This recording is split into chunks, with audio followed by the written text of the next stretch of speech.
439장 찬양하겠습니다.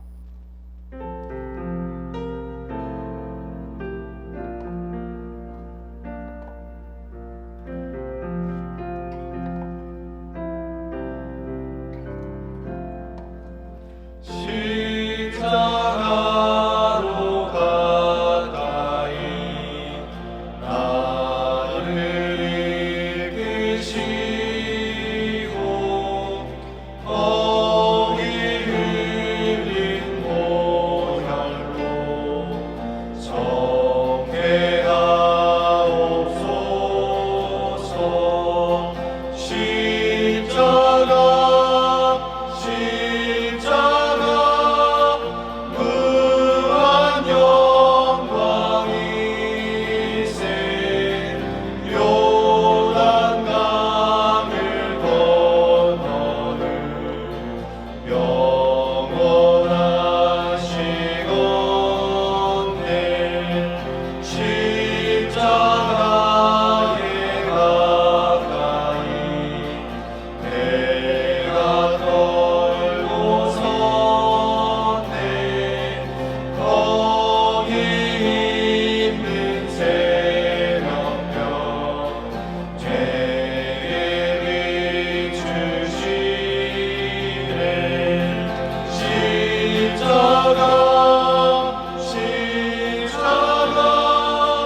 무한 영광이세. 요단강을 건너는 영원하시건대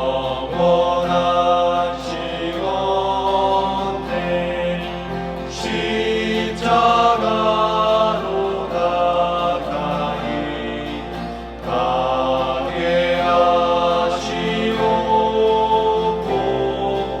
봉송하는 고생도 알게 하옵소서. 십자가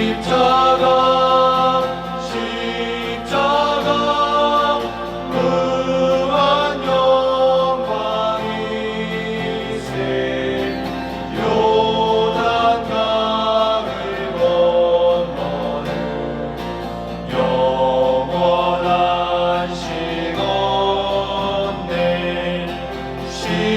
십자가에 가까이 의지하옵소서.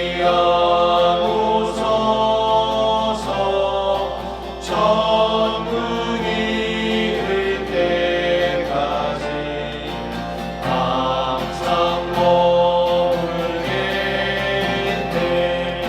십자가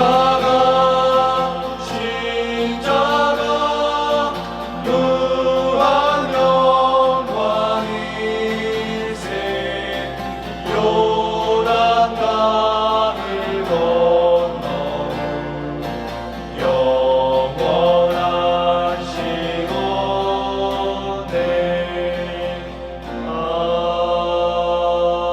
아멘.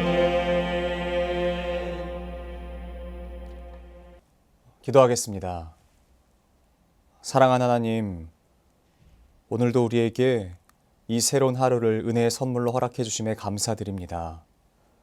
우리가 오늘 눈을 뜨며 하나님께 예배할 수 있는 것이 어찌 우리 행위로 가능한 것일 수 있겠습니까?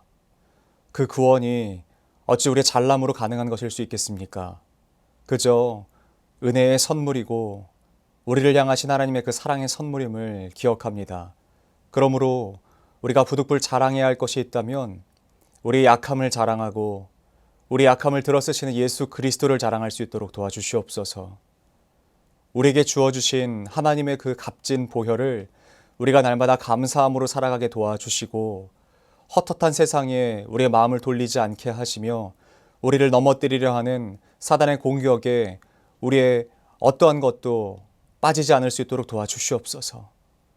하나님, 세상은 우리를 향해서 계속해서 여러 가지 소리들로 외칩니다. 하나님에 대한 존재의 부정 뿐만 아니라 적당한 선에서의 타협함, 이런 유혹 앞에서 우리가 믿음의 눈을 들어 하나님을 더 바라볼 수 있는 믿음이 있게 도와주시옵소서.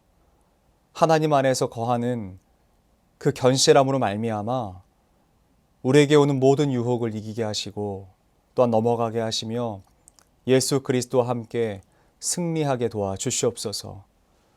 오늘도 주의 말씀 앞으로 나아갑니다. 이 말씀을 통하여 하나님의 마음을 알고 싶습니다. 우리를 향해서 품으신 주의 그 마음을 깨달아 우리의 삶에 하나님의 사랑을 담은 자로서 온당하게 살아갈 수 있도록 인도하여 주시옵소서. 우리를 예수 그리스도 닮게 하실 것을 믿고 감사드리며 사랑하는 우리 구주 예수 그리스도 이름으로 기도드립니다. 아멘. 하나님께서 오늘 우리에게 주신 말씀은 시편 42편 말씀입니다. 하나님이여, 사슴이 시냇물을 찾기에 갈급함 같이 내 영혼이 주를 찾기에 갈급하니이다. 내 영혼이 하나님 곧 살아계신 하나님을 갈망하나니 내가 어느 때에 나아가서 하나님의 얼굴을 배울까? 사람들이 종일 내게 하는 말이 내 하나님이 어디 있느뇨 하오니 내 눈물이 주야로 내 음식이 되었도다. 내가 전에 성의를 지키는 무리와 동행하여 기쁨과 감사의 소리를 내며 그들을 하나님의 집으로 인도하였더니 이제 이 일을 기억하고 내 마음이 상하는도다. 내 영혼아, 내가 어찌하여 낙심하며 어찌하여 내 속에서 불안해하는가? 너는 하나님께 소망을 두라. 그가 나타나 도우심으로 말미암아 내가 여전히 찬송하리로다. 내 하나님이여, 내 영혼이 내 속에서 낙심이 되므로 내가 요단강과 헤르몬과 미살산에서 주를 기억하나이다. 주의 폭포 소리에 깊은 바다가 서로 부르며 주의 모든 파도와 물결이 나를 휩쓸었나이다. 낮에는 여호와께서 그의 인자하심을 베푸시고 밤에는 그의 찬송이 내게 있어 생명의 하나님께 기도하리로다. 내 반석이신 하나님께 말하기를 어찌하여 나를 잊으셨나이까? 내가 어찌하여 원수의 압제로 말미암아 슬프게 다니나이까 하리로다. 내 뼈를 찌르는 칼같이 내 대적이 나를 비방하여 늘 내게 말하기를 내 하나님이 어디 있느냐 하도다. 내 영혼아, 내가 어찌하여 낙심하며 어찌하여 내 속에서 불안해하는가? 너는 하나님께 소망을 두라. 나는 그가 나타나 도우심으로 말미암아 내 하나님을 여전히 찬송하리로다. 아멘. 저는 오늘 시편 42편 본문 말씀 중 11절 말씀을 중심으로 여전히 찬송하리로다 라는 제목으로 하나님의 말씀을 증거하도록 하겠습니다. 시편 42편은 총 5권으로 이루어진 시편에서 두 번째 책을 여는 그 편으로 담당하고 있습니다. 두 번째 책은 마스길이나 믹담시 같은 교훈하는 시가 다른 책들보다 많이 기록되어 있는 것을 우리가 알 수 있습니다. 그러나 대부분의 시의 특징을 살펴보자면 다른 누군가에게 계몽하고 알려주기로 하기보다는요, 자기 자신을 향해서 외치는 소리가 또한 고백들이 많다는 것을 우리가 알 수 있죠. 이를 통해서 우리가 알 수 있는 것은 가르침을 주기 위해서 가장 먼저 듣고 바뀌어야 하는 대상이 바로 자기 자신이라는 사실입니다. 내가 먼저 그 얘기를 들어야 한다는 것이죠. 내가 먼저 그 얘기를 믿어야 한다는 것이죠. 내가 먼저 그 가르침의 그 본심을 알아야 한다는 것이겠죠. 오늘 본문 1절을 여는 그 글귀는요, 절박한 시라는 표현을 우리가 단번에 알 수 있습니다. 하나님이라는 대상을 부른 이후에 그 시의 저자는 지금 자신의 상황과 상태가 어떠한지를 말하고 있어요. 마치 자신을 사슴에 비유하면서 하나님을 찾기에 갈급합니다 라는 표현을 씁니다. 그래서 보통은 이 문장에서 그냥 갈증 정도로 해석하는 경우가 있는 것 같습니다. 그러나 본문에서 말하는 그 갈급함은요, 70인용을 기준으로 헬라어 성경에서의 원어를 살펴보자면 프토코스라는 단어로 쓰여져 있는 것을 우리가 알 수 있습니다. 그리고 여기서 말하는 그 프토코스는요, 우리가 너무나 잘 알고 있는 신약성경 마태복음의 산상수훈 중 8복 첫 번째에 기록되어 있는 말씀입니다. 심령이 가난한 자는 복이 있나니 라고 말할 때에 그 가난함이 바로 여기서 말하고 있는 저자의 갈급함이에요. 정확한 그의 상태가 어떻다는 것입니까? 단순히 목이 마른 상태라는 것입니까? 그만큼 물이 마시고 싶은 상태입니다 라고 말하는 것이겠습니까? 여러분, 그 정도가 아닌 것이에요. 프토코스가 쓰이는 그 상황은요, 그런 상황이 아닌 거예요. 대략 일주일에서 열흘 동안 하나도 먹지 못한, 단 한 끼도 먹지 못한 그 굶은 상황에서 음식을 기다리는, 음식을 갈망하는 사람의 그 심정. 사실 더 정확하게는요, 이렇게 볼 수 있어요. 아이를 잃은 엄마의 마음이요. 그리고 그 아이를 찾을 때 가졌던 마음이요. 여러분 혹시 아이를 잃어보신 기억이 있으십니까? 여러분 이성을 잃습니다. 내 자존심이나 내 행색이 중요하지 않아요. 그 아이만 찾을 수 있다면 내가 감수해야 하는 어떤 부끄러움이나 어떤 감정이라도요, 다 견뎌낼 수 있어요. 다 참아낼 수 있어요. 그때 갖는 감정이 프토코스입니다. 그러므로 저자가 말하는 하나님에 대한 그 갈증이 어떤 수준인가요? 내 상태나 나의 어떠함이 우선이 아니라 하나님만 찾을 수 있으면 됩니다 라는 고백인 것이에요. 그만큼 하나님에 대한 갈증이 있다는 것이겠죠. 그렇다면 질문은 이것입니다. 왜 저자는 이토록 하나님에 대한 갈증이 있었을까라는 것이죠. 왜 이렇게 하나님을 갈망했을까? 여러분 그 이유는 바로 시편 42편에서 중심 내용으로 말하면서 또한 노래로 따지면 후렴구에 해당하는 표현을 살펴보면 알 수 있습니다. 5절 말씀입니다. 내 영혼아 내가 어찌하여 낙심하며 어찌하여 내 속에서 불안해하는가. 너는 하나님께 소망을 두라. 그가 나타나 도우심으로 말미암아 내가 여전히 찬송하리로다. 아멘. 여기서 말하고 있는, 그리고 또한 여기서 말하는 것으로 우리가 알 수 있는 것은요, 저자가 지금 낙심한 상황 가운데 있다는 것이에요. 불안하다는 것입니다. 심령이 찢어져서요, 침륜 가운데 빠져 있는 상황이라는 것을 우리가 알 수 있습니다. 왜 그럴까요? 왜 그는 이토록 낙심하고 있을까요? 왜 그는 이토록 낙담하고 있을까요? 왜 소망이 없는 것처럼 살아가고 있을까요? 오늘 본문에 그 기록된 내용으로 본다면 아마도 주변에 있었던 사람들 때문이었던 것 같습니다. 그 중에서 사람들의 말로 말미암아 저자는 낙담할 만한 상황이었습니다. 그리고 저자가 느끼는 그 상황은요, 그의 패부가 높고 칼에 찔림과 같은 상황이라고 이야기합니다. 대적들이 이렇게 말하는 거예요. 네 하나님이 어딨냐? 너의 하나님이 어디 있느냐? 라고 얘기해요. 도대체 하나님이 어디 있냐는 거예요. 너가 믿는 하나님이 도대체 어디 있냐는 거예요. 만약 이 말을 이방인들이 했다면 이스라엘의 약함과 그들의 나라가 쇠약함을 보고 비아냥거리듯이 했을 것이고요. 만약 같은 내용을 유대인들이 했다면 하나님이 도대체 이스라엘을 위해서 뭘 해주셨습니까? 라고 따져 묻는 말과도 같은 것입니다. 문제는 둘 중 어느 쪽이 이 말을 했더라도요, 저자가 느끼기엔 공격과도 같은 거예요. 왜요? 그들의 말이 사실처럼 들리기 때문에 그렇습니다. 당시 전쟁은 신들의 전쟁이었기 때문에 늘 약탈당하는 입장에 있었던 이스라엘이라면 그들이 믿던 하나님은 처참히 무시당했을 확률이 높습니다. 또한 이렇게 살아가는 모습을 보면서 유대인들도 왜 하나님 도대체 우리를 보호하시지 않으십니까? 왜 하나님 우리를 살펴보시지 않으십니까? 따져 물을 만한 상황처럼 보였습니다. 그러나 사랑하는 성도 여러분, 우리가 이 말에 함몰되면 안 되는 것이에요. 왜? 우리는 상황을 믿는 사람들이 아니기 때문에 그렇습니다.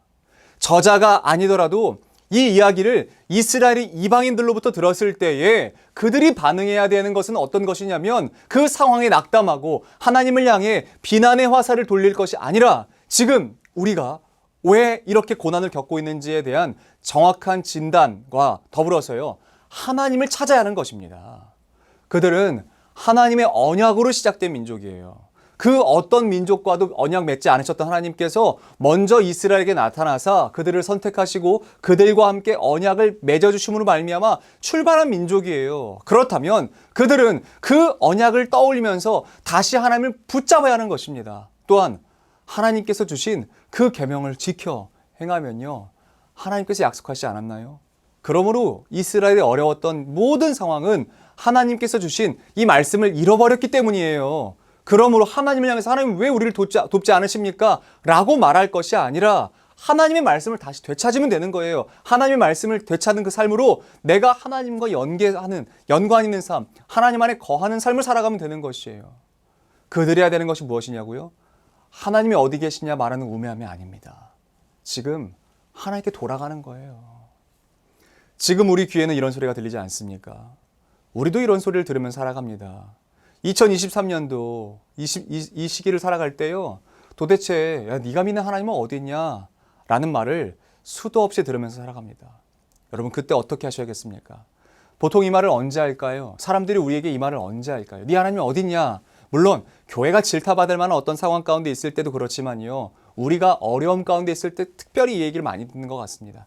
내가 낙심하고 절망하고 소위 말하는 망하고 괴로워할 때 이 얘기를 듣는 것 같아요. 세상의 방식이 그렇습니다. 세상이 바라볼 때 야, 너 하나님이 있는다면 꼴 좋다. 야, 하나님이 믿으면 하나님이 도와줘야 되는 거 아니냐? 하나님 믿는다는 사람이 왜 이렇게 힘들게 살아? 왜 이렇게 어렵게 살아? 라고 말하는 것.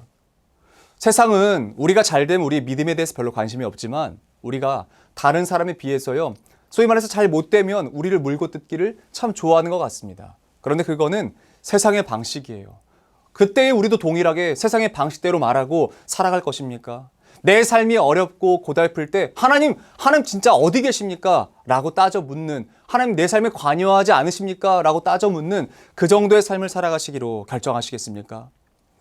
고린도서의 말씀 보면 정확하게 기록되어 있어요. 우리가 사방의 우겨쌈과 같은 상황을 맞이할 거라고. 왜 없겠습니까? 상황이 우리의 우겨싸서요. 사방이 우겨싸고 정말 나아갈 길이 도무지 않아도 보이지 않는 상황이 왜 우리의 삶이 없겠습니까?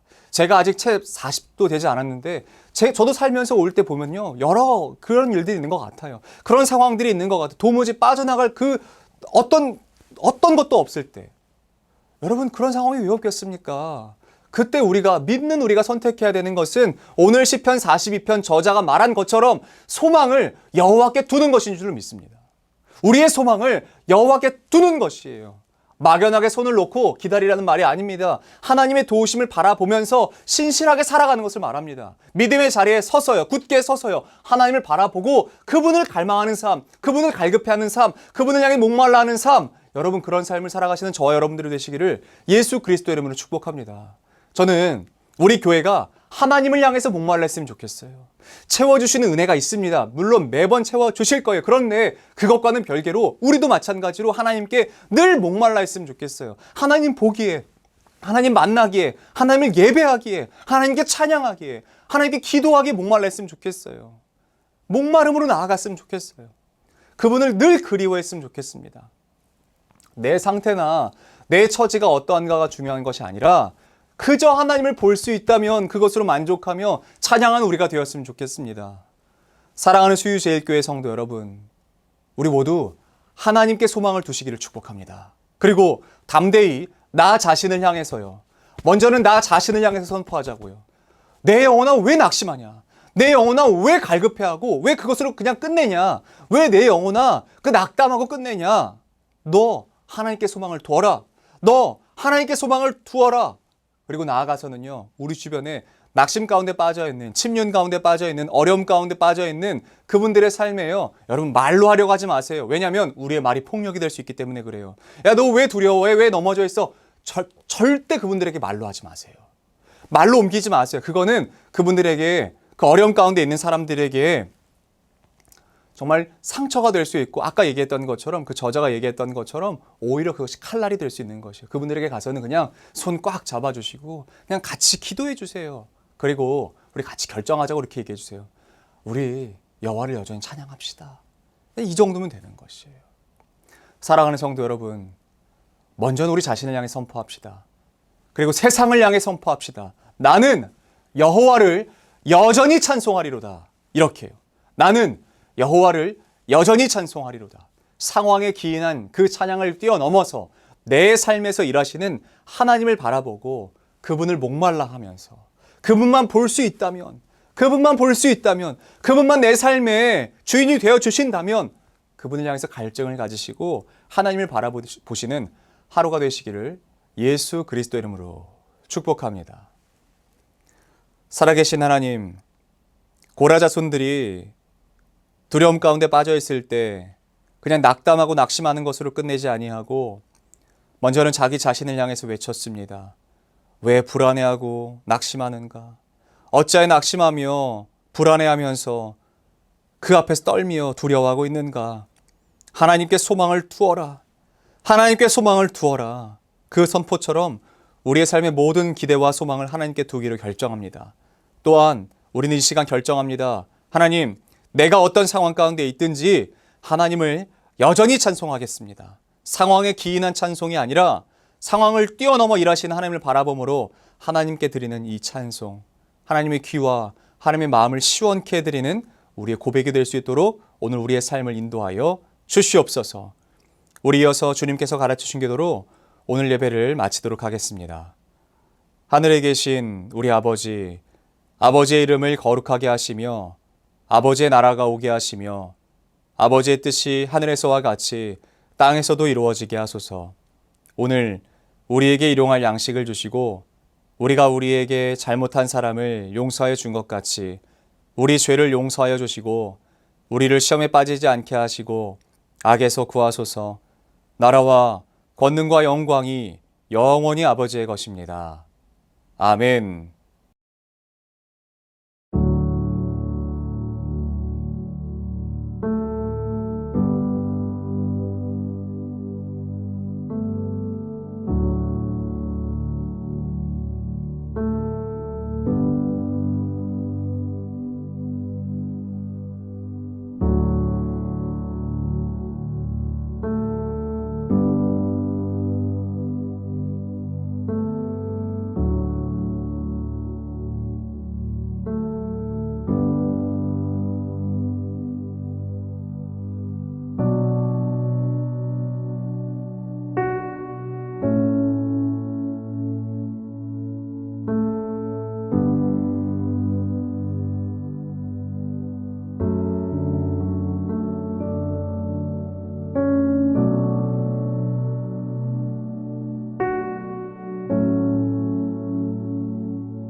주